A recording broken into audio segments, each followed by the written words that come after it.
فرصت برای ذوباهن درون محوطه جریمه، ارسال، ضربه سر و توی دروازه. گل دوم برای ذوباهن اصفهان به ثمر میرسه و نتیجه 2-1 میشه. گلی که پدرام قاضیپور به ثمر میرسونه و نتیجه رو 2-1 میکنه به سود ذوباهن.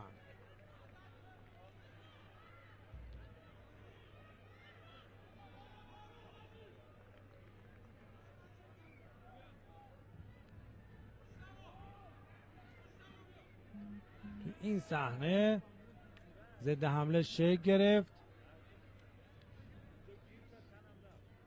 رنگرز توپ رو فرستاد و ضربه سر که توپ رفت به اون گوشه دروازه و کاری از دست فرزین گروسیان هم بر نیومد.